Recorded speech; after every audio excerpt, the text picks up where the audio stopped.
कार्यक्रम कोरोनाको सन्तासमा देश। यस कार्यक्रमका प्रायोजक Summit Hospital Private Limited, Lokanthali, Bhaktapur. ज्येष्ठ पनि श्रेष्ठ पनि नेपालकै पहिलो बीमा company Nepal Insurance Company. Nepal इन्स्योरेन्सको हात तपाईको साथ। आजभन्दा 5 वर्ष अगाडि आजको दिन यानि कि 2072 साल वैशाख 11 गतेको त्यो दिन सम्झदा अझै पनि मुटु थरथर कापेर आउँछ, अझै पनि आङ सिरिङ्ग हुन्छ। कतै त्यस्तै माहौल फेरि आउने त होइन भनेर कतिजना डराइरहनु पनि भएको हुनसक्छ। हो, महाभूकम्प जसले गर्दा हामी नेपालीलाई छेदविच्छेद अवस्थामा रहेको थियो, जहाँको अवस्था हेर्ने हो भने अहिले पनि त्यो अझै झझल्की आइरहन्छ, अझै त्यो मानसपटलमा नाचिरहन्छ ती क्षणहरू। ननाच्नु पनि पछाडि 5 वर्ष बितिसक्यो, तर जति संरचनाहरू बन्नुपर्ने थियो ती बन्न सकेका छैनन्। अझै पुनर्निर्माणको काम जारी भइरहेको छ। अरूको कुरै छोडौँ, काठमाडौँ भित्रै रहेको भीमसेन धरहरा, भीमसेन टावर, जसको पुनर्निर्माणको काम चालु रहिरहेको छ, अहिलेसम्म पुरा हुन सकिरहेको छैन। जुन राजधानीकै एउटा अंश हो भने अरू दूरदराजको हालत के होला? ती भूकम्प पीडितहरूले पाउने राहत अझै पाउन सकेका छन् सबैले। अझै पनि टहराकै बासमा कतिजना बस्न विवश छन्। अझ यही समयमै यो महामारी कोरोना, जसले गर्दा के हुने हो थाहा छैन।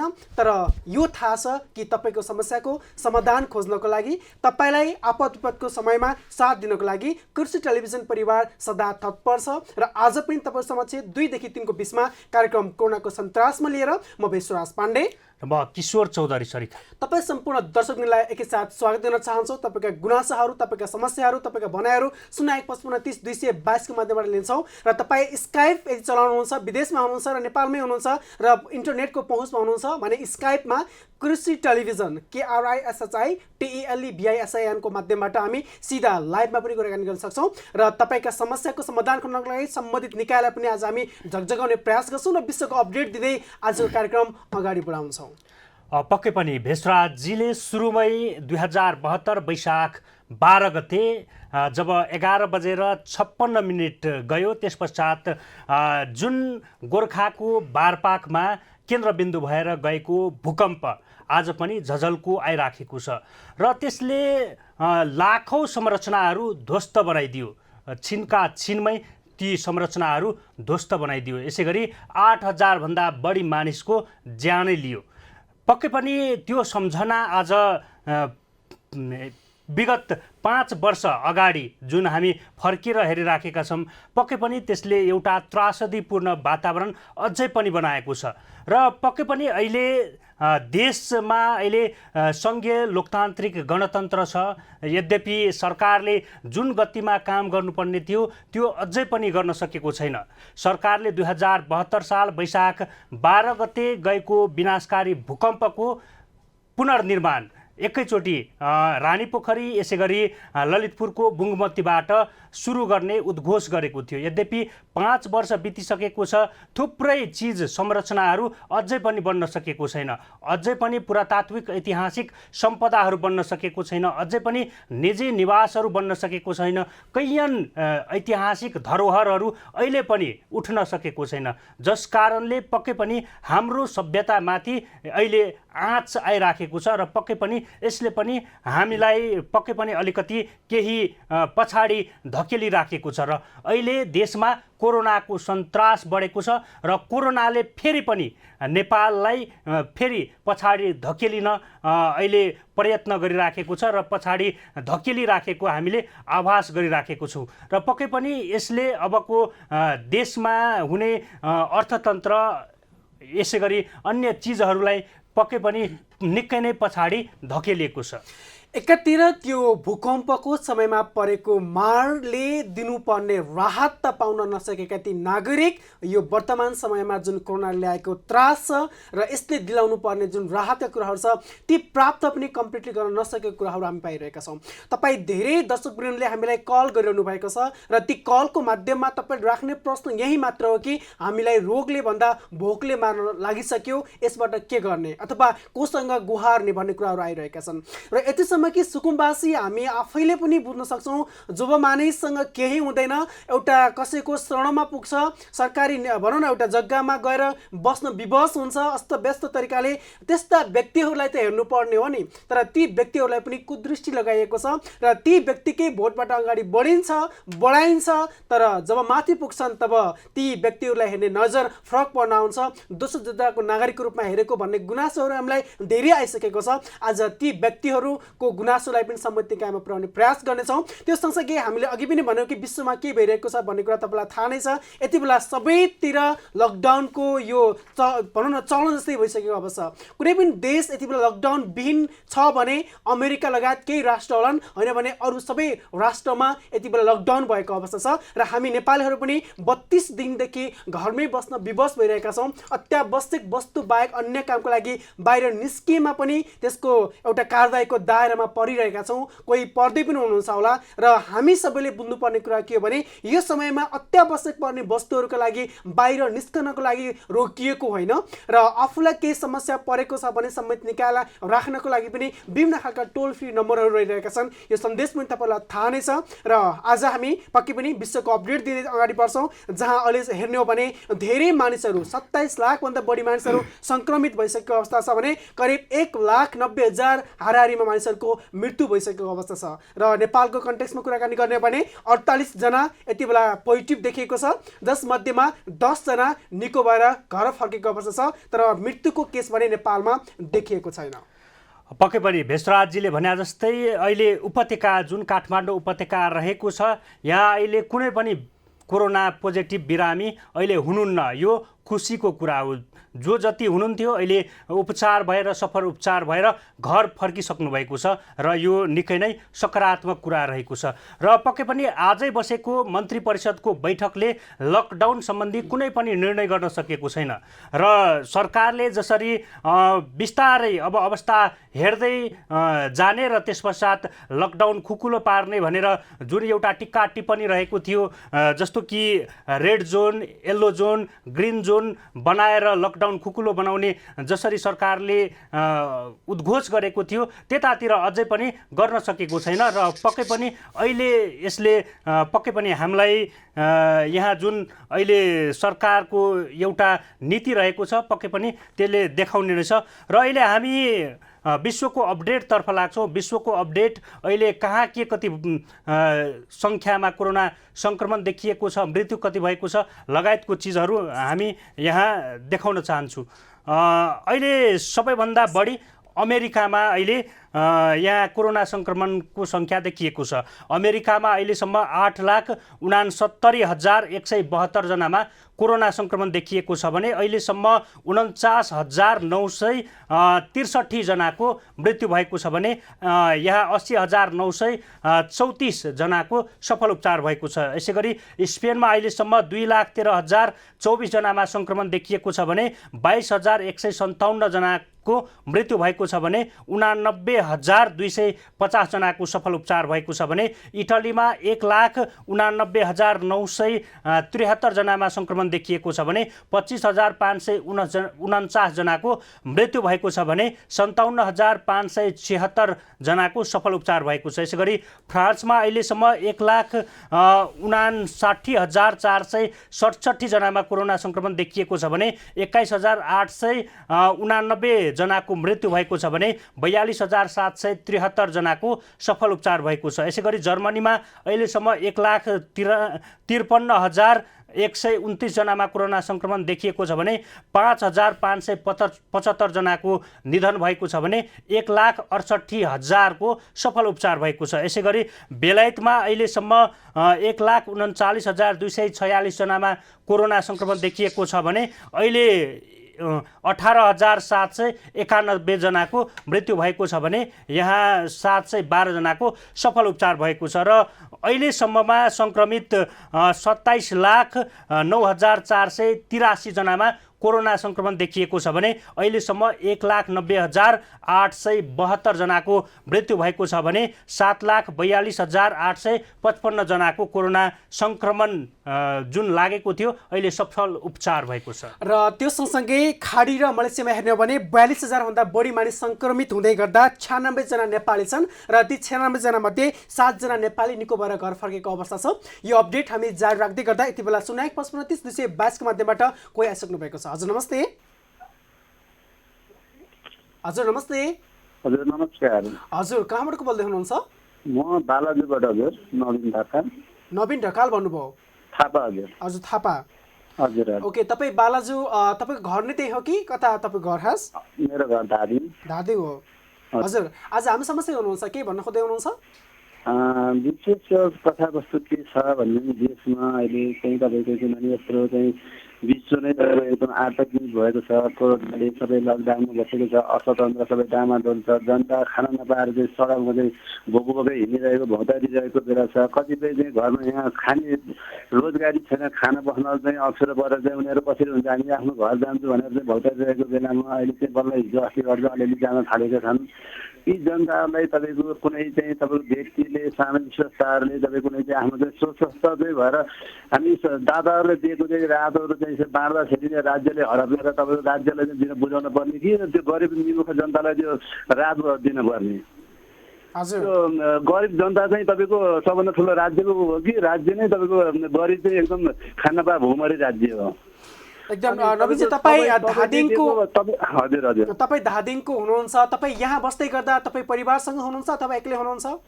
म यहाँ सबै परिवारसँगै छु। मेरो घर मेरो खास पुरानो घर धादिङ हो। अहिले हजुर हजुर मैले चाहिँ एउटा के मनमा लाग्यो भने किनभने हामी त एउटा दुःख गरेर दिवस हामी घर ठाउँ गएर खान सक्छौँ कि बिहान कमाएर बेलुका खाने जनताहरू छन् दुःख, किनभने त्यस्ता मान्छेहरूलाई चाहिँ एउटा राज्यले चाहिँ गर्दै हरेक ठाउँमा कुना कुनामा बस्ती बस्ती गल्ली गल्लीमा गएर चाहिँ दिन पर्ने ठाउँमा तपाईँको एउटा चाहिँ सर्वसाधारण कसैले चाहिँ तपाईँको एउटा सामाजिक संस्थाहरूले चाहिँ कुनैले लगेर चाहिँ रात दिँदाखेरि तिनीहरूलाई चाहिँ तपाईँको अभियोग लगाएर चाहिँ लगेर जेलमा हाल्ने कसरी लाउने कस्तो राज्य हो, कस्तो सरकार हो यो? हामी किनभने जनताले एकदमै बुझ्नु जरुरी छ। हामी जनताको किनभने मेरो पनि मनमा एकदमै उत्सुकता भएर मैले यो कुरा गर्दैछु कि किनभने हामी एकजनाले खान पाएर भएन, सबैले खानु पर्यो, सबै बाँध्नु पर्यो। यस्तो चाहिँ यो के अरे यो आपतकालीन घडीमा सबै बाँध्नु पर्यो। अहिले कोही कसैले चाहिँ तपाईँको रोजगारी छैन, सबै चाहिँ भोगमरीको बसेर पर्नु परिरहेको छन् होइन। त्यस कारणले अनि यसरी चाहिँ तपाईँको कोही कसैले जस्तै राज्यले चाहिँ हेर्नु पर्ने ठाउँमा तपाईँको चुनावको बेलामा चाहिँ भोट माग्न अनेक चाहिँ बाहना बनाएर तपाईँको दुनियाँभर हात जोडेर जाने।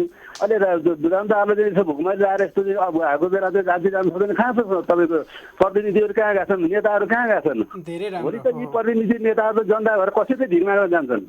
यो पनि बुझ्न एकदम जरुरी छ। भोलि जनताले के चाहिँ यस्तो चाहिँ रिजल्ट के दिने भन्ने कुरा हामी जनताले अब बुझ्न एकदमै जरुरी छ। हामी सबै चाहिँ अब चाहिँ किनभने यो पार्टीको झन्डा लिएर चाहिँ हिँड्ने होइन, अब हामी जनता चाहिँ एकजुट भएर सबै कसरी बुझ्न पर्छ र कुन ढङ्गले जानुपर्छ नि जनताहरू हामी चाहिँ सबै एकदम बुझ्न जरुरी छ। त्यस कारण सामाजिक अभियन्ताहरूलाई पनि यसरी हडपेर तपाईँको दुनियाँ गरेछ, यसको लागि जनताले घोर भर्सना गर्नु छ। एकदम राइट नवीनजी, तपाईँले जे भन्नुभयो सत्य कुरा भन्नुभएको छ। सामाजिक काममा लागेका युवाहरूलाई पनि यदि सरकारले दमन गर्न खोज्छ अथवा हडप्न खोज्छ भने त्यो राम्रो होइन, किनकि सामाजिक काम गर्न पाउनु उसको अधिकार पनि हो भन्ने कुरा तपाईँ जोड दिनुहुन्छ। तपाईँले भन्नुभयो तपाईँको घर धादिङ हुँदै गर्दा काठमाडौँमै घर छ भन्नुभयो। तपाईँ बालमा राख्नु भएको छ कोही नागरिकहरूलाई? हजुर, कोही व्यक्तिहरूलाई बालमा पनि दिनुभएको छ घर भाडा? त्यो छैन सर, मेरो छैन। हामी परिवार छौँ होइन, त्यही भएर अनि व्यक्तिगत रूपमा तपाईँ आफूलाई केही समस्या परेको त होइन? अहिले त्यस्तो होइन। मेरो चाहिँ यो देश आम जनता कतिपय म बाटोमा हिँड्दाखेरि कतिपय मान्छेहरू खान नपाएर पानी एउटा चाउचाउ दिनुहोस् भनेर म बाटोमा हिँड्दाखेरि किनभने कोही मान्छेलाई तपाईँको पानी म गाडीमा चाउचाउ पानीहरू हालिरहेको हुन्छ, म ती मान्छेलाई दिएर बाटोमा हिँड्छु हेर्नुहोस्। मलाई किनभने एकदमै त्यो कस्तो भने एकदम उत्सुकता हुन्छ, किनभने म भोलि हामी पनि त्यो दिन हामी पनि त्यस्तो थियौँ होला, किन हामीलाई पनि कोही कसैले दिए पनि हामी पनि यसरी खान पाए हुन्थ्यो भने हामीलाई पनि एउटा मनमा लाग्छ। नवीनजी, तपाईँले जे भन्नुभएको छ वास्तवमा मानवता प्रेमी हेर्न सक्दैनौँ कि? हजुर, मानवता प्रेमीहरूले बोल्ने शब्द बोल्दै हुनुहुन्छ, किनकि आज हामीसँग छ होला भोलि नहुन पनि सक्छ, अनि आज जोसँग छैन त्योसँग भोलि हुन पनि सक्छ। त्यो हिसाबले गर्दा एकले अर्कोलाई हेल्प गर्नुपर्छ भन्ने कुरा। भोलि कमाउला, भोलि दुःख गरेर भोलि जोडाउन एकदम राइट। अहिले बाँध्नु सबभन्दा ठुलो कुरो अहिले बाँध्नु हो। तपाईँको राज्य विभाजन गरेर तपाईँको बालोटारमा बसेर चाहिँ सत्ताको खेल गर्ने कि जनताको चाहिँ पेटको चाहिँ खेल गर्ने? एकदम राइट, भन्न चाहन्छु हजुर। एकदम राइट। र अब आइन्दा हामी जनताले पनि नवीनजी नवीनजी अब हामी जस्ता व्यक्तिहरू पनि बुझ्नुपर्ने कुरा के छ भने को मानिस साँच्चैकै भोट दिन लागेको छ त अथवा को मानिस साँच्चैकै देशप्रेमी छ त अझ भनौँ को मानिस साँच्चैकै देशभक्तिको भावले ओतप्रोत भएको छ त त्यस्ता व्यक्तिको खोजी गर्नु अत्यन्त आवश्यक छ भनेर जोड्दै हुनुहुन्छ। अब सम्पूर्ण जनताले बुझ्न अति जरुरी छ। अब सबै झन्डा र पार्टीको जस्तो नलाग्नु होला। एकदम राइट। यदि झन्डा बोक्नु नै छ भने नेपाल आमाको झन्डा बोक्न सकिन्छ हैन त? नेपाल आमालाई रुवाएर पार्टीको झन्डा नबोक्नु होला भन्न चाहन्छु। एकदम धेरै राम्रो उत्तम विचार तपाईँको। समयको लागि र यो कल गरिदिनु भयो खुसी व्यक्त गर्न चाहे र तपाईँलाई बिदा पनि गर्न चाहन्छु। धेरै धेरै धन्यवाद दुई शब्द राख्नु दिनुभएकोमा। हस् हुन्छ। पक्कै पनि दर्शकवृन्द हामी यति बेला हामी तपाईँ समस्या रहिरहेका छौँ कृषि टेलिभिजन परिवार र तपाईँ समस्या विभिन्न खालको अपडेट दिइरहेका छौँ। स्काइपमा कृषि टेलिभिजन सर्च गरेर तपाईँ जोड्न सक्नुहुन्छ। होइन भने तपाईँ 0155 30 222 को माध्यमबाट पनि आफ्ना गुनासा समस्याहरू लिएर आउन सक्नुहुन्छ र तपाईँले राख्नुभएका अघिल्ला दिनका समस्याहरूलाई र केही समय अगाडिका समस्याहरूलाई हामी सम्बन्धित निकायलाई पनि झकझगाउनको लागि सिधा सम्पर्कमा जोड्ने तयारीका साथ आज उपस्थित भएका छौँ। पक्कै पनि भिसराजजीले भने जस्तै हामी पक्कै पनि तपाईँहरूको गुनासा जिज्ञासा मात्रै लिँदैनौँ, हामी सम्बन्धित निकायसम्म पुर्याएर घचघच्याउने र त्यसको समाधान खोज्ने प्रयत्न पनि हामी गरिराखेका छौँ। र अहिले हाम्रो स्काइपमा कोही जोडिनु भएको छ, हामी उहाँलाई स्वागत गरौँ। स्वागत छ।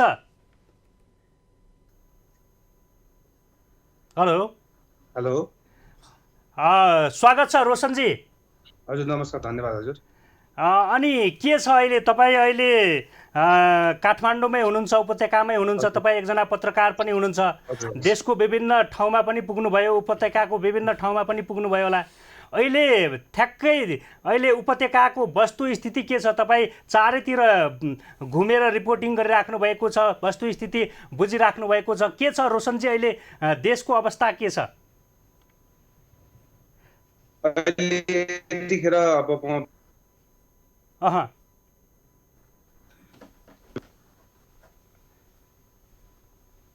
विभिन्न ठाउँमा पुग्ने क्रममा चाहिँ म यो विभिन्न मैले नाकाहरू लगायत विभिन्न हेरिरहेको पनि छु। पछिल्लो समय यो राजधानी बाहिर नै भित्र नै नाकाको रूपमा रहेको नागढुङ्गामा यतिखेर चलपल चाहिँ देख्न सकिन्छ। अलिकति आफ्नो ठाउँमा जानेहरू हिजो मात्रै केही 70-80वटा बसहरू पनि गएको अवस्था हामीले सिर्जना भएको पाउँछौँ भने अलिकति अहिले चाहिँ यो चाहिँ जुन मान्छेहरू चाहिँ पूर्व पश्चिम नाका हुँदै चाहिँ यो साङ्गा नाका होस् गइरहेछन् यतिखेर चाहिँ। जस्तो रोशनजी तपाईँ अहिले नागढुङ्गा नाकामा हुनुहुन्छ, अब तपाईँ अब त्यही बसेर लामो समयदेखि रिपोर्टिङ पनि गरिराख्नु भएको छ। अहिले के छ अब राजधानीमा थुप्रै मजदुरहरू यति बेला अब अलपत्र परेको अवस्थामा रहेको छ। अब उहाँहरू घर जाने पनि अब बिस्तारै बिस्तारै अब जुन उहाँहरूको नगरपालिका यसै गरी गाउँपालिकाले पनि अब गाडी मार्फत अहिले लाने क्रम जारी रहेको छ। तपाईँले के पाउनु भएको छ त्यहाँ बसिराख्दाखेरि, त्यहाँ रिपोर्टिङ गरिराख्दाखेरि कस्तो माहौल छ, कस्तो वस्तुस्थिति छ त्यहाँको? अहिले म यहीँ ट्याक्कै हाइवेमा तपाईँको हाइवेमा छु। अहिले यतिखेर हाइवेमा हेर्दाखेरि तपाईँको अहिले गाडीहरू गइरहेको अवस्था पनि छ। हामीले जुन तपाईँको अब अहिले यतिखेर एलपी ट्रक जुन खाद्यान्न ढुवानीका गाडीहरू र विभिन्न जिल्लाहरूबाट अहिले लिन आउने क्रम पनि हामीले देख्न सक्छौँ। यतिखेर तपाईँलाई दृश्यमा मैले देखिरहनु पनि भयो होला, दृश्यमा तपाईँको केही सवारी साधनहरू चलिरहेको छन्। यतिखेर खाद्यान्नका गाडीहरू पनि आइरहेका पनि हामीले देख्न सक्छौँ भने तपाईँको बसहरू पनि तपाईँको अहिले विभिन्न सुदूर पश्चिमका विभिन्न जिल्लाका गाडीहरू पनि यसरी यात्रु लिएर आइरहेका छन्। हामीले देख्न सक्छौँ हिजो मात्रै हेटौडा लगायत विभिन्न ठाउँहरूबाट यात्रुहरू ओसार्ने काम भइरहेछ। रोशनजी तपाईँ त्यहाँ एउटा ठुलो नाका पनि हो यो काठमाडौँ भित्रिने र जानेहरूको लागि होइन, त्यहाँ रहँदै गर्दा आवत जावत कस्तो छ? कोही मानिसहरू हिँड्दै पनि घर पुगिरहेका हामी भनिरहेका छौँ। त्यहाँ पछिल्लो समयमा के छ? जो मानिसहरू काठमाडौँमा हुनुहुन्थ्यो घन्टौँको यात्रा गर्नको लागि पनि उहाँ विवश रहनुभयो र त्यो हिसाबले सरकारले पनि त्यो अनुसारका कदमहरू चालिरहेको छ। तथापि तपाईँ त्यहाँ रहँदै गर्दा अथवा हिजो राति अथवा आज बिहान त्यस्ता व्यक्तिहरू देख्नुभयो जो हिँडेरै आफ्नो पैदल यात्रा तय गर्दै घरतिर गइरहनु भएको थियो? केही दिन पहिला तपाईँको विभिन्न काठमाडौँ उपत्यका लगायत विभिन्न जिल्लाहरूबाट तपाईँको रामेछाप सिन्धुली दोलखा लगायत विभिन्न जिल्लाहरूबाट चाहिँ अब यो जुन लकडाउनको लम्बिएपछि जुन दैनिक ज्याला मजदुरी गरेर खाने वर्ग समुदाय छ उनीहरूलाई चाहिँ निकै नै यो खाद्यान्न समस्या सङ्कट उत्पन्न भएपछि हिँडेरै घर पुग्छु भनेर गन्तव्यतिर लाग्ने घुइँचो देखिन्थ्यो र केही त्यो बढिसकेपछि यहाँ चन्दागिरीमा चाहिँ हाम्रो माननीय अञ्जना विसङ्खेले चाहिँ त्रिभुवन पार्कमा चाहिँ उहाँलाई बस्ने व्यवस्था गरेर पठाउने भन्ने कुरा भएको थियो। त्यो एकचोटि 10वटा बसबाट पठाइयो पनि त्यसपछि विवाद उत्पन्न भए पश्चात यो अलिकति यसले विवाद रूप लिएपछि यो क्रम चाहिँ भङ्ग भयो। त्यसपछि विवाद कसरी आयो, के कुरामा विवाद आएको? तपाईँको हामी फेस क्लियर देख्न सकिरहेका छौँ, तपाईँले बाटोमा देखाउँदै हुनुहुन्छ होला सायद। त्यो विवादको कुरा गर्दै हुनुहुन्थ्यो नि, खास कसरी आयो विवाद? यो विवाद भनेको तपाईँको पहिला सुरुमा चाहिँ यो मान्छे जुन ढङ्गले चाहिँ व्यवस्थित रूपमा चाहिँ उहाँहरूले चाहिँ पुर्याउने भनेर जुन पुर्याउनको लागि चाहिँ सुरक्षित यो त्रिभुवन पार्कमा राख्ने व्यवस्था गरेको थियो र विभिन्न अब यो विभिन्न आरोप प्रत्यारोपका कारण विभिन्न कारण चाहिँ यो विवाद आइसकेपछि चाहिँ जस्तो आरोप भन्नाले अलिक क्लियर गरिदिनु न रोशनजी, कस्तो खालको आरोप आयो त्यहाँनिर? यो आरोप भन्नाले तपाईँको यो यो स्थानीय निकाय होस्, स्थानीय प्रशासन मान्छेहरू चाहिँ कोही एउटा पार्टीले चाहिँ तपाईँको अबमा नाम नहुनु तपाईँको यसरी मान्छे राख्दाखेरि यहाँ समस्या हुन्छ, कुनै पनि संक्रमण फैलिन सक्छ या त्यहाँ पनि राजनीति भयो होइन? जो त्यहाँका भले प्रतिनिधि हुनुहुन्छ वा भन्दा अपोजिट पार्टीका साथीहरूले त्यसको विरोध गर्नुभयो। हो त्यस कारणले विरोध आइसकेपछि अनि त्यसपछिबाट तपाईँको मान्छे चाहिँ घर पठाउने काम भयो। अहिले त्यो रोकिएपछि अहिले कलङ्की अहिले यहाँ सुनसान यो तपाईँको कलङ्कीदेखिबाट नागढुङ्गासम्मको बाटो छ, जुन बाटो चाहिँ यतिखेर सुनसान छ, यतिखेर चाहिँ कलङ्कीमै कोटेश्वरमै होल्ड गरेर मान्छे चाहिँ आफ्नो सवारी साधन पठाएको आफ्नो जनतालाई लिन पठाएको कारणले गर्दाखेरि चाहिँ निकै नै अहिले चाहिँ तपाईँको यहाँबाट मान्छे हिँडेर जाने चाहिँ अहिले चाहिँ ठप्प भएको हामीले चिन्नेहरूले एकजना समाजसेवी पत्रकारको रूपमा पनि चिन्छन्। तपाईँ आफै पनि विभिन्न समयमा आपतको समयमा राहतका कार्यक्रम लिएर अगाडि बढ्नु भएको थियो विगतका समयलाई हेर्ने हो भने, र यो समयमा आज हामी 32औं दिनमा लकडाउन रहँदै गर्दा तपाईँ रहेको आसपासमा पनि निम्न वर्गका व्यक्तिहरू नहोलान् भन्न सकिँदैन। ती व्यक्तिहरूका लागि तपाईँ एक समाजसेवीको नाताले कसरी काम गर्दै हुनुहुन्छ? पत्रकारको नाताले रिपोर्टिङ गर्नुभएको छ, त्यो हामी देखिरहेका छौँ, तथापि यस समाजसेवीको नाताको रूपमा कसरी सहयोगको भावनालाई अगाडि बढाइरहनु भएको छ? पक्कै पनि जुन लकडाउनको समयपछि म चाहिँ निरन्तर रूपमा पत्रकारिताको क्षेत्र सँगसँगै सामाजिक क्षेत्रमा पनि म आफै हिँडिरहेको छु। तपाईँले यो सामाजिक सञ्जालबाट तपाईँले देखिरहनु भएको छ। हामीले चाहिँ जुन मजदुर छन्, जुन गरी खाने वर्ग छन्, हाम्रा देवदर्शन सहकारीका अध्यक्ष रामनारायण घिमिरे ज्यू र म सुरुदेखिबाट हामी अहिलेसम्म निरन्तर रूपमा चाहिँ हामी केही सामग्रीहरू आफै किनेर खरिद गरेर हामीले चाहिँ यो वितरण गरिरहेका छौँ। धेरै राम्रो रोशनजी, तपाईँ जस्ता पत्रकार, तपाईँ जस्ता समाजसेवीहरूको आवश्यकता नेपालमा धेरै छ र तपाईँले अघि जे कुरा गर्नुभयो त्यसमा मेरो अलिकति आपत्ति छ। जुन खालको एउटा भनौँ न राम्रो काम गर्दाखेरि पनि विरोध गरियो अथवा त्यहाँ राख्न दिएन भन्ने कुरा गर्नुभयो, त्यो टाइममा पनि तपाईँ जस्ता युवाहरू सबै एकजुट भएर होइन जायज कामको लागि साथ दिनको लागि र अजायज कामको लागि विरोध गर्नको लागि पनि पछाडि पर्नु हुँदैन थियो भन्ने कुरा पनि जोड्न चाहेँ। र समयको लागि स्काइपबाट जोडिदिनु भयो, जानकारी पनि दिनुभयो, त्यहाँको अपडेट गराइदिनु भयो, आभार व्यक्त गर्दै यति बेला बिदा गर्न चाहन्छु तपाईँलाई। नमस्कार, धन्यवाद। दर्शकवृन्द, पक्कै पनि हामी भनिरहेका छौँ कि तपाईँका कुनै पनि समस्याको समाधान दिलाउनको लागि विभिन्न ठाउँमा रहनुभएका पत्रकार साथीहरू, विभिन्न समाजसेवी व्यक्तिहरू अथवा तपाईँ स्वयंका प्रश्नहरूलाई उठान गर्छौँ र तपाईँका ती प्रश्नको जवाब ती सम्बन्धित व्यक्तिलाई राख्छौँ जो त्यसको भनौँ न पुरा गरिदिनको लागि लायक छ अथवा सरकारको अन्डरमा रहेर काम गरिरहेका छन्। यानि कि तपाईँका जनप्रतिनिधिहरूलाई पनि हामीले घसिटाउने प्रयास गरिरहेका छौँ र तपाईँका ती समस्याको समाधान लिँदै विश्वको अपडेट दिँदै अगाडि बढिरहेका छौँ। पक्कै पनि भेषराजजीले भने जस्तै हामी पक्कै पनि अपडेट मात्रै होइन, यहाँहरूलाई सत्य तथ्य सूचना पनि हामी यहाँहरूलाई दिइराखेका छौँ। विश्वमा के कस्तो भइराखेको छ, कोरोनाबाट प्रभावित कस्तो छ, यसै गरी कोरोनाको भ्याक्सिन बन्यो कि बनेन यावत विषयमा पनि हामी छलफल गरिराखेका छौँ, कुरा पनि गरिराखेका छौँ र यहाँहरूलाई एउटा सूचना हामी दिउँ। चीनमा कोरोना भाइरसको खोप बादरमा सफल परीक्षण भएको भनेर समाचार आएको छ र पक्कै पनि यो खुसीको कुरा हो। यद्यपि यो बाँदरमा मात्र अहिलेसम्म परीक्षण गरेको छ र परीक्षण गर्दा सफल भएको भनेर भनिएको छ र अब यो अप्रिल 16बाट मानिसमा पनि यो खोप सुरु गर्ने भनेर भनिएको छ र पक्कै पनि यो मानवमा पनि सफलता हासिल होस् र चाँडै नै यो रोग एउटा सामान्य रोग बनोस्। यो सामान्य रोग जस्तै ज्वरो रुगाखोकी मात्रै बनोस् र यसले पक्कै पनि यहाँ जुन कोरोना सङ्क्रमणको कुरा देखिएको छ, कोरोनाको जुन अहिले विश्वव्यापी रूपमा यसको चर्चा र विचर्चा भइराखेको छ, पक्कै पनि यसको खोप चाँडै नै पत्ता लागोस् भन्ने हामी पनि शुभेच्छा गरौँ। यसै गरी यहाँ कोरोनाको खोप जुन एउटा अमेरिकी कम्पनी ग्लिड साइन्सले जुन औषधि पत्ता लगाएको थियो त्यो भने असफल भएको भनेर समाचारमा आएको छ र पक्कै पनि चीनले जुन अहिले खोप बनाएको छ त्यो बाँदरमा मात्रै सफल भएको भन्ने कुरा यहाँ हामी भन्न सक्छौँ। पक्कै पनि किशोरजी तपाईँले भने जस्तै त्यो चीनले जुन गरेको थियो बाँदरको परीक्षण भनेको त्यो पनि गराइसकेको, तर पछिल्लो समयमा त्यसको पनि त्यति इफेक्टिभनेस नदेखेको भन्ने कुराहरू पनि आइरहेको छ। हुन त हामी अगाडि बढिरहेका छौँ, विश्वमा पनि धेरै मान्छेहरू अगाडि बढिरहनु भएको छ कि योसँग सम्बन्धित खोपहरू के हुन सक्ला भन्ने हिसाबले।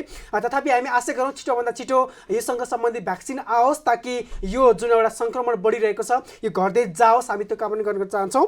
र दर्शकवृन्दलाई म यति बेला एउटा जानकारी दिन चाहन्छु कि हामीलाई केही समय अगाडि एकजना व्यक्तिले फोन गर्नुभएको थियो, सीता परियार, जो सुकुम्बासी हुनुहुन्छ, बाँकेमा बस्नुहुन्छ, बाँके कोहलपुर नगरपालिका 11 मा बस्नुहुन्छ। उहाँले फोन गर्नुभएको थियो कि हामीलाई धेरै पटक उहाँले फोन गर्नुभयो र हामीले धेरै पटक पनि उहाँको रहेको त्यो भनौँ न नगरपालिकाका प्रमुख मेयरलाई हामी लुटबहादुर राउतलाई सम्पर्क गरेका थियौँ विगतमा पनि, र आज पनि हामीले लुटबहादुर राउतलाई सम्पर्क गर्ने गरी अगाडि बढेका थियौँ, तर उहाँको फोन रिसिभ गर्नुभएको छैन, उहाँ रिसिभ गर्नुभएको छैन। हामी रिक्वेस्ट गर्न चाहन्छौँ, यदि तपाईँ जनप्रतिनिधि हुनुहुन्छ, यदि तपाईँ साँच्चीकै राजनीति गर्न लायक हुनुहुन्छ, समाजसेवा गर्न लायक हुनुहुन्छ भने आपद विपदमा आउने कुनै पनि कललाई व्यवस्था नगर्नुहोस्। त्यसमा पनि हामी सञ्चार माध्यममा रहेका व्यक्तिहरूले गर्ने कल भनेको हामी आफ्नो लागि भन्दा पनि अरू कसैको लागि हुनसक्छ, यो कुरालाई पनि ध्यान दिनु भन्ने कुरा भन्न चाहन्छौँ। र धेरै जनप्रतिनिधिले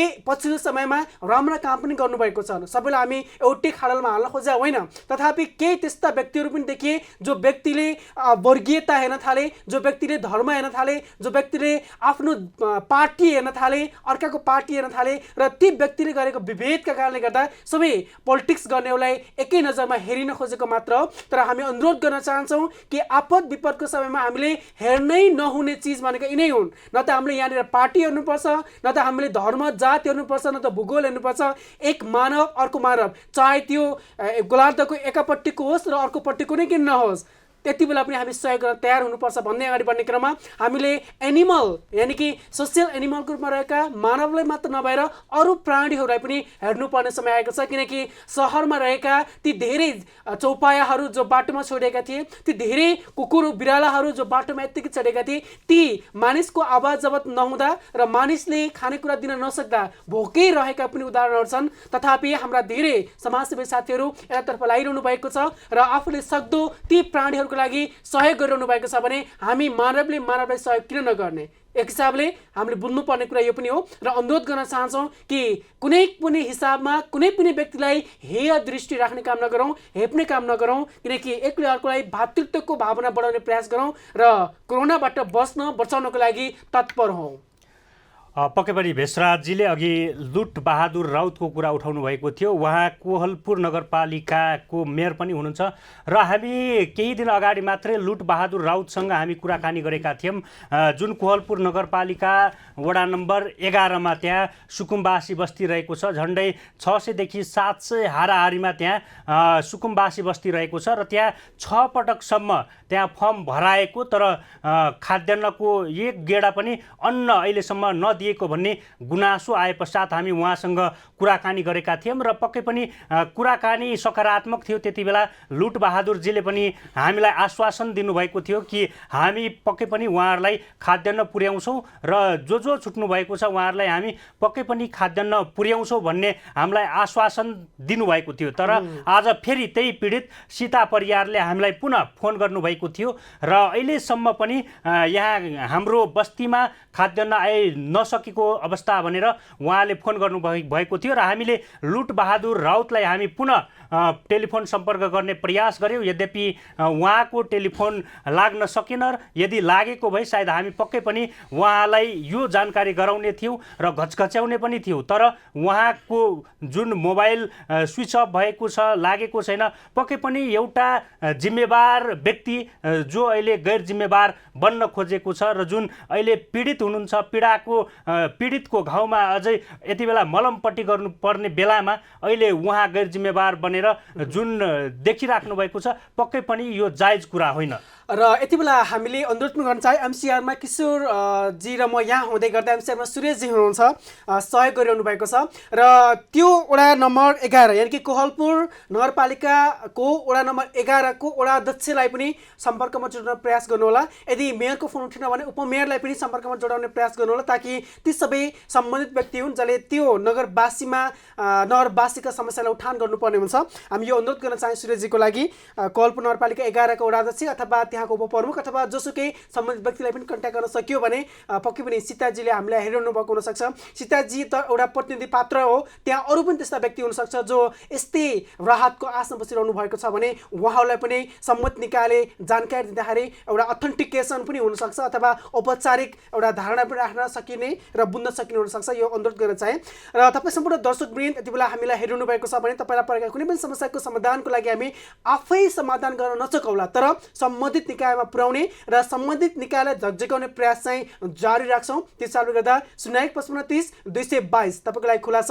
तपाईँ समसामयिक कुरामा केही भन्न पनि सक्नुहुन्छ, जस्तो कोरोनाले गर्दा पारेको प्रभावमा हामी के गर्नुपर्छ अथवा सरकारले के गर्न सक्यो भने यसको दीर्घकालीन समस्याबाट बच्न सकिन्छ लगायतका कुराहरू पनि गर्न सक्नुहुन्छ र त्यो हिसाबमा तपाईँ हामी समस्या जोड्न सक्नुहुन्छ भन्ने सन्देश राख्दै गर्दा यति बेला हेर्ने हो भने किशोरजी तपाईँ हामी आफै पनि अन्यायको विरुद्ध लड्ने र कहीँ कति कमिसनमा रमाउनेहरूको चलखेल बढिरहेको छ, भ्रष्टाचारिता मौलाउनको लागि अगाडि बढिरहेका कोही छन् भने तिनका विरुद्धमा खरो प्रहार गर्ने काम गर्दै आउँदा के देखेको छ भने यो समयमा पनि बढी मूल्य हैन जति पर्ने थियो त्योभन्दा बढी मूल्य राखेर बेच्नेहरूको पनि बिगबिगी बढेको भन्ने कुरा आइसकेपछि सो अनुसारको अध्ययन भयो र कोही कार्यान्वयनमा परेको पनि छ। म त्यो जानकारी गर्न चाहे नुन जुन कि हामी सबैलाई थाहा नै छ, बरु सुन नहोस् केही छैन तर नुन हुनुपर्छ, सुन महँगियोस् केही छैन तर धेरै नेपालीलाई नुन महँगियो भने बाँच्न गाह्रो पर्छ। त्यही नुनलाई पनि धेरै मूल्यमा बेच्ने इमाडोल काठमाडौँ ललितपुर हैन ललितपुरको इमाडोलमा कटुवाल स्टोरले बेचेको भन्ने खालको एउटा जानकारी आए पश्चात त्यहाँ अध्ययन भयो र अनुगमन पश्चात त्यो भेटियो अनि यसलाई 2 लाख रुपियाँ जरिमाना तिराउने काम भएको छ। त्यसैगरी ज्ञानेश्वर यो पनि काठमाडौँकै केस हो। ज्ञानेश्वरमा पनि त्यहाँ राजेन्द्र मिट सप भन्ने छ। त्यसैगरी इमाडोलमा मुकेश जुस फलफुल छ। त्यसैगरी बाबुलाल फलफुल तथा तरकारी छ। यी पसलहरूले पनि आफ्नो बाहिर पसलको बाहिर अत्यावश्यक वस्तु भएको हुनाले खोल्न पाउने तर अत्यावश्यक ती वस्तुको भनौँ न रेट नराख्दा मूल्य नराख्दाखेरि यिनीहरूलाई पनि 50-50 हजार रुपियाँ जरिमाना भनौँ न लगाइएको छ। यस्तो खालको अभियान देशभरि नै जानुपर्ने हुन्छ र अरूलाई मतलब जोसुकैलाई पनि चाहे त्यो आफ्नो चाहे त्यो प्रायको होस् यदि कहीँ कतै कमजोरी गर्छ भने त्यसलाई कुनै तरिकाले छेक्ने काम गर्नु हुँदैन र अनुगमन टोली पनि यसमा सतर्क हुनुपर्ने हुन्छ। किनकि त मेरो पार्टीको अथवा त मेरो घरको छिमेकी तँलाई त केही हुँदैन भन्ने खालको भन्दा पनि जो सुकैले गल्ती गरेको छ त्यसलाई अनुगमन सही तरिकाले गरी कारबाहीको दायरामा ल्याउन सक्ने हो भने सायद यति बेला हामी धेरैको एउटा राहतको बाटो पनि खुल्न सक्थ्यौँ। पक्कै पनि भिसराजजीले निकै नै राम्रो कुरा उठाउनु भयो र पक्कै पनि यति बेला कालाबजारी निकै नै मौलाएको छ। कालाबजारी गर्नेहरूतर्फ सरकार सचेत हुनैपर्छ यति बेला र पक्कै पनि सरकार यति बेला निकै नै फोहरी खेलमा लागेको कि भन्ने पनि आरोप प्रत्यारोप चलिराखेको छ। सरकारले वैशाख 8 गते जारी गरेको अध्यादेश आज मात्रै क्याबिनेटको बैठकले फिर्ता लिने निर्णय गरेको छ र पक्कै पनि यो सरकारको जुन यति बेला अध्यादेश जारी गर्नुपर्ने थियो कि थिएन र यति चाँडै किन फेरि फिर्ता लिनुपर्ने लगायतको चिजहरू पनि देखिएको छ। यहाँ सरकार कतै कच्चा खेलमा लागेको त होइन भन्ने प्रश्न पनि उठेको छ। सरकारले वैशाख 8 गते जारी गरेको राजनीतिक दल सम्बन्धी र यसै गरी संवैधानिक परिषद सम्बन्धी अध्यादेश जारी गरेको थियो र लगतै राष्ट्रपतिले पनि त्यसको प्रमाणीकरण गरिसकेको थियो र आज मात्रै फेरि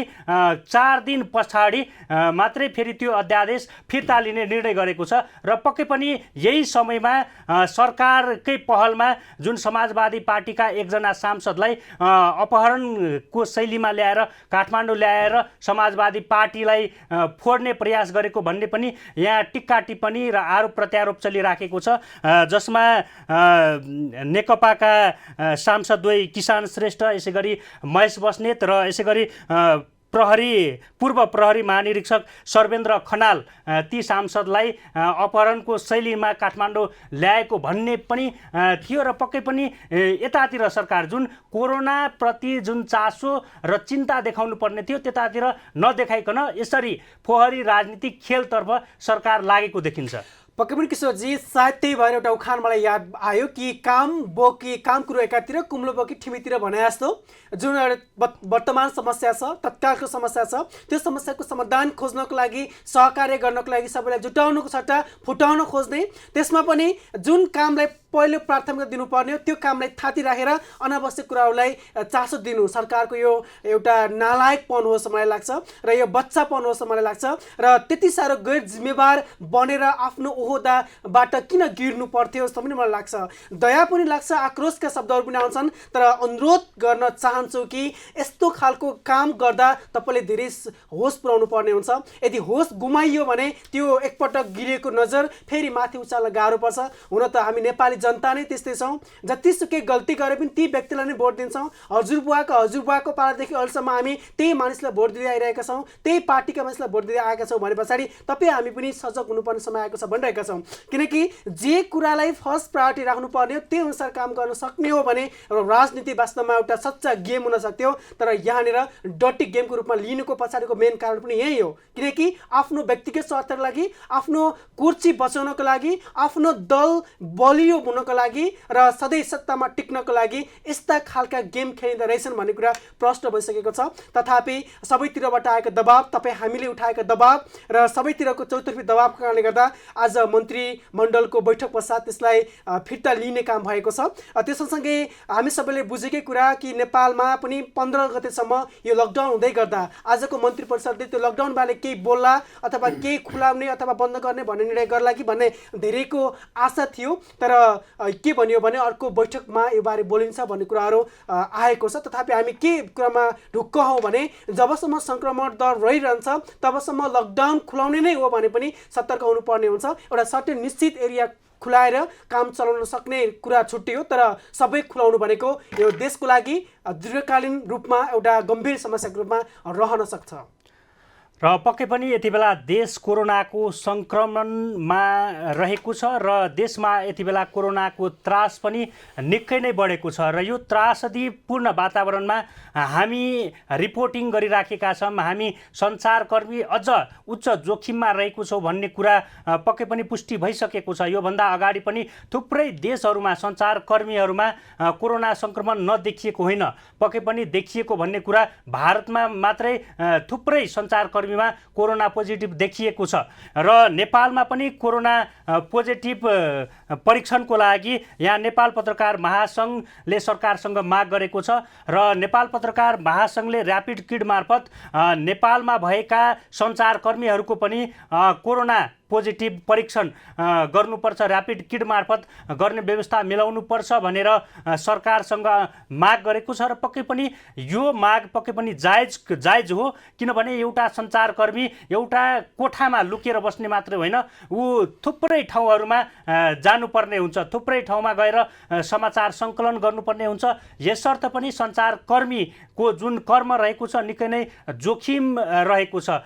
जुनसुकै काम जुनसुकै घटनामा होस् अरू सबै घरभित्र बसे पनि सञ्चारकर्मी बाहिर जानुपर्ने अवस्था हुन्छ। यसर्थ पनि सरकारको यतातर्फ ध्यान जानुपर्छ र सरकारले पक्कै पनि पत्रकार महासङ्घ जुन पत्रकारको एउटा छाता सङ्गठन हो, पत्रकार महासङ्घले भने जस्तै सञ्चारकर्मीहरूको पनि ऱ्यापिड किट मार्फत कोरोना परीक्षण हुनुपर्छ। पक्कै पनि किशोरजी, तपाईँले भने जस्तै थप्न मलाई के लाग्यो भने यी व्यक्तिहरू जो घरमै बसेर काम गर्न सक्दैनन् र बाहिर निस्कन पर्ने हुन्छ, ती व्यक्तिको लागि सरकारले पनि विशेष ध्यान दिनै पर्ने हुन्छ। सो हामीले भनिरहेका छौँ यति बेला स्वास्थ्य कर्मीहरूको प्रमुख रोल हुन सक्छ। उनीहरूको पछाडि हामी सबै रहिरहेका छौँ, सुरक्षा कर्मीहरू रहिरहनु भएको छ, पत्रकार मित्र हामी सबै रहिरहेका छौँ जो फिल्डमा हिँड्नुपर्ने हुन्छ, विभिन्न कुराको रिपोर्टिङ गर्नुपर्ने हुन्छ, सत्य तथ्य ल्याउनु पर्ने हुन्छ। हामी सबैलाई सरकारले गर्नुपर्ने हो हामीले भन्दै आइरहेका छौँ।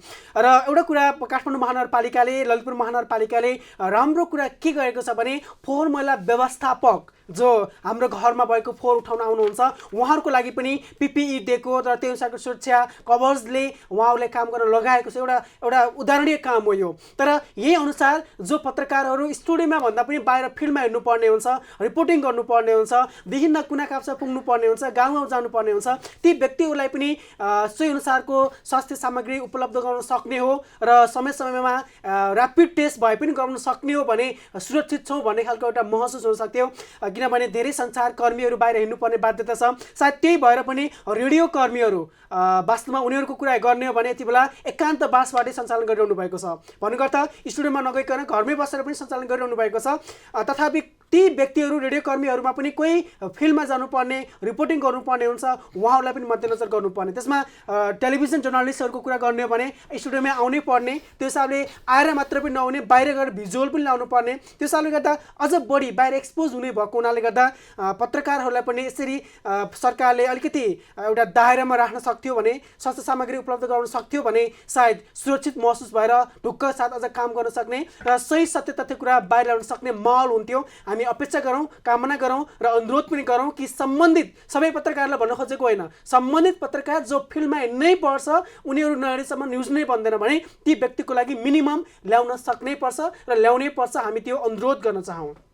पक्कै पनि भेषराजजीले भने जस्तै अब जुन पत्रकार महासङ्घले जुन माग गरेको छ हाम्रो यसमा ऐक्यबद्धता र समर्थन पनि रहेको छ र देशमा लकडाउन भएको आज 32औं दिन अर्थात् 1 महिना बितिसकेको छ र यो अवस्थामा थुप्रैलाई सङ्कट परेको हुनसक्छ, थुप्रैलाई अत्यावश्यक सामग्रीहरू पक्कै पनि अहिले छैन होला र पक्कै पनि यति बेला खाद्यान्न यसै गरी अन्य अत्यावश्यक चिजहरूको पनि निकै नै माग बढेको छ। अहिले सरकारी ढुकुटीमा खाद्यान्नको भण्डार बिस्तारै रितिँदै गएको छ र अहिले पछिल्लो तथ्याङ्क हेर्नुहुन्छ भने सरकारसँग अहिलेसम्म 20,000 मेट्रिक टन चामल, यसै गरी 550 क्विन्टल दलहन दाल र 160 मेट्रिक टन नुन र करिब 6,000 मेट्रिक टन चिनी मात्र स्टक रहेको भन्ने खबर छ। र पक्कै पनि जुन यहाँ लकडाउन भएसँगै जुन खाद्य आपूर्ति हुनुपर्थ्यो त्यो आपूर्ति हुन नसक्दा, यसै गरी जुन किसानले उत्पादन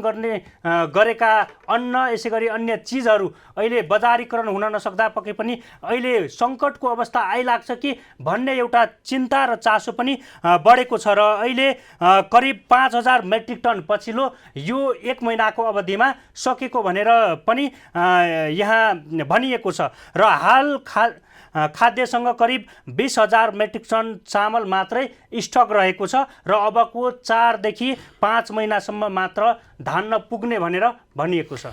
पक्कै पनि किशोरजी, तपाईँलाई एउटा तत्कालको मैले कुरा भन्न मन लाग्यो कि सरकारले प्रादेशिक यो कोरोना जाँच गर्नको लागि ल्याबहरू बनाएको छ र सबै ठाउँमा यो ऱ्यापिड टेस्टको काम बढाइरहेको छ। तर जनकपुरमा भने यति बेला त्यो ल्याब भर्खरै बन्द गरेको अवस्थामा छ, किनभने त्यहाँनिर त्यो ऱ्यापिड टेस्ट गर्दै गर्दा नेगेटिभ देखाउने, तर काठमाडौँको परीक्षणमा ल्याएर PCR चेक गर्दा पोजिटिभ आउने हुँदा त्यहाँ शङ्का गरियो र त्यो ल्याब अहिले बन्द गरेको भन्ने न्युज भर्खर प्राप्त भएको छ। हुन त इन्डिया हाम्रो छिमेकी राष्ट्र हो र त्यहाँ पनि धेरै ठाउँमा यसले फल्स, यानि कि यसले गरेको काम नेगेटिभ भएको हुनाले मतलब नेगेटिभ आएको भए नेगेटिभ देखाएको होइन कि फल्स, यानि कि जे दिनुपर्ने थियो त्यो दिन नसक्दा भारतका विभिन्न ठाउँमा पनि बन्द गरिएको हुँदा र नेपालको जनकपुरमा रहेको प्रादेशिक अस्पतालमा पनि त्यो परीक्षणले काम नगरेको हो कि भन्ने हिसाबले त्यहाँको ल्याब बन्द गरिएको छ। र हामी अनुरोध के गर्न चाहन्छौँ भने हुन त अब देशको अवस्था पनि त्यस्तै छ र हामीले यो कुरा त धेरै पहिलादेखि भनेका थियौँ, अझ त्यति डराइहाल्नुपर्ने अवस्था नहोला जस्तो लाग्छ, किनकि देशको अवस्था नाजुक आवश्यक हुँदै गर्दा विकासोन्मुख राष्ट्रको रूपमा रहँदै गर्दा धेरै कुरा अझै पनि अत्यावश्यक वस्तु प्राप्तिमै हाम्रो व्यतीत भइरहेको छ। धेरै खर्च हेर्ने भने खानको लागि नै व्यतीत भएको छ नेपालमा। तर यो समयमा त्योभन्दा अझ बढी ठुलो समस्याको रूपमा कोरोना आउँदै गर्दा यसको लागि आवश्यक पर्ने टेस्टहरू पनि सक्कली नै हुन् भन्ने खालको हाम्रो एउटा चाहना माग पनि हो। यदि नक्कली हुँदै गर्दा नेगेटिभ देखायो भन्दै छोड्दै जाने, तर ती नेगेटिभ देखाएकाहरूमा यदि पोजिटिभ रहेछ भने यसको प्रभाव कति प्रभाव पर्ला अथवा यसको प्रभाव कति खालको नेगेटिभ पर्ला, हिसाबले त्यो बन्द गरिएको भन्ने कुरा आइरहेको छ। र जो जतिको नेगेटिभ टेस्ट आयो जनकपुरमा 100 जना जतिको टेस्ट गर्दै गर्दा ती सबैलाई पनि शङ्काको दायरामा राखिएको छ र PCR चेक गर्ने गरी काम अगाडि बढेको भन्ने सन्देश तपाईँहरूलाई राखिरहेका छौँ। र यो खालको नेगेटिभ खालको अथवा फल्स खालको रिपोर्ट दिन्छ भने ऱ्यापिड टेस्ट गर्नुभन्दा नगरेकै राम्रो, यो सरकारलाई पनि हामी अनुरोध गर्न चाह्यौँ। किनकि नेगेटिभ खालको म्यासेज दिने खालको टेस्ट गर्नुभन्दा नगरेकै ठिक नै भयो हैन। यो कुरा हामी अनुरोध गर्न चाहन्छौँ यति बेला।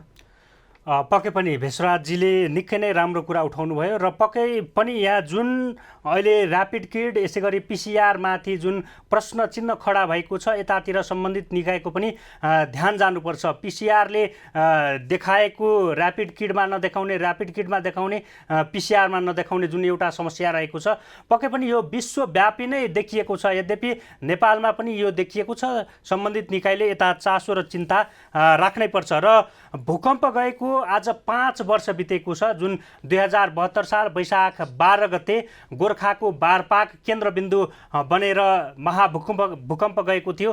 त्यस पश्चात वैशाख 29 गते दोलखाको सुनखानीलाई केन्द्रबिन्दु बनाएर दोस्रो पटक त्यही महिना दोस्रो पटक भूकम्प गएको थियो र त्यसबाट थुप्रै जनजीवन प्रभावित भएको थियो, थुप्रै घरबार विहीन बन्न पुगेको थियो र थुप्रै यति बेला अझै पनि भूकम्पकै कारण यति बेला घरबार विहीन बन्न पुगेको छ। अहिले पनि घरको छानोसम्म लगाउन सकेको अवस्था छैन र अहिलेसम्म सरकारले जुन पुनर्निर्माण निजी पुनर्निर्माणतर्फ अहिलेसम्म 87% मात्रै उपलब्धि हासिल गरेको भनिएको छ। यद्यपि ठाउँ ठाउँमा हामी रिपोर्टिङ जाँदा त्यहाँ अझै पनि पीडितहरूको पीडा उस्तै रहेको छ। अझै उहाँहरूको बस्ने बास छैन, खाने गाँस छैन, लाउने कपास छैन आदि इत्यादि समस्याहरूले भरिपूर्ण छ। यसर्थ यतातिर पनि अब हामी भूकम्पबाट बिस्तारै तङ्ग्रिँदै गर्दा अब जुन कोरोना आएसँगै यति बेला फेरि हामीलाई जुन एउटा दैनिक जीवनमा अप्ठ्यारो पारिदिएको छ पक्कै पनि यो सम्पूर्ण नेपाली समुदायको एउटा विकराल रूप त हुँदै हो। यसबाट जित्नको लागि, यसबाट उम्किनको लागि पक्कै पनि सरकार र सम्बन्धित निकाय सचेत हुनै पर्छ यति बेला।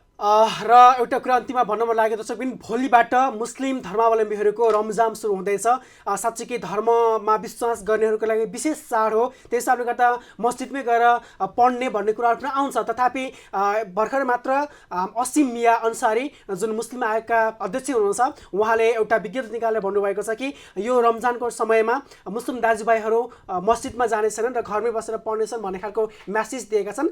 नेपालको केसमा हेर्नु भने भारतबाट आएका मुस्लिम ती दाजुभाइहरूले पनि सङ्क्रमण फैलाएको भन्ने कुराहरू भइरहेको छ। उदयपुरको केस हेर्ने हो भने त्यो देखियो नै, सकारात्मक देखिनुको मतलब पक्कै पनि फैलियो, त्यो लुकेर नबसेको भए हुन्थ्यो भन्ने कुरा पनि आइरहेको छ। त्यस कारणले गर्दा चाडबाडलाई पनि हामीले टोटल्ली बिर्सौँ, टोटल्ली कामै नगरौँ भन्नु खोजेको होइन। आफ्नो विधि पुऱ्याएर घरमै बसेर पनि ती चाडबाड मनाउन सकिन्छ र संसार अगाडि बढौँ। हामी सबैको रक्षा गर्नको लागि हाम्रो काम पनि महत्त्वपूर्ण हुन्छ, सत्कर्म गर्नुपर्छ, त्यसको लागि सोचाइ पनि राम्रो हुनुपर्छ। यो कुरालाई कहिल्यै पनि नबिर्सौँ, सधैँ मनन गरौँ भन्दै आजको व्यवसायबाट म भेषराज पाण्डे र म किशोर चौधरी सरिखा यो बसाइबाट बिदा हुनुभन्दा अगाडि तपाईँलाई भन्छौँ कोरोनाबाट बस्न र बचाउनको लागि समय समयमा साबुन पानीले हात धुवाउँ, अत्यावश्यक काममा बाहेक बाहिर ननिस्कौँ र जति बेला पनि हामी बाहिर निस्कँदा मास्कको प्रयोग गरौँ अनि साबुन पानीले हात धुवाउँ भन्दै म भेषराज पाण्डे र किशोरजी के साथ भन्छौँ। हेर्दै गर्नुहोस् कृषि टेलिभिजन। कार्यक्रम कोरोनाको सन्तासमा देश। यस कार्यक्रमका प्रायोजक Summit Hospital Private Limited, Lokanthali, Bhaktapur. ज्येष्ठ पनि श्रेष्ठ पनि नेपालकै पहिलो बीमा company Nepal Insurance Company. Nepal इन्स्योरेन्सको हात तपाईँको साथ। प्रदेश सरकार बागमती प्रदेश भूमि व्यवस्था कृषि तथा सहकारी मन्त्रालय कृषि विकास निर्देशनालय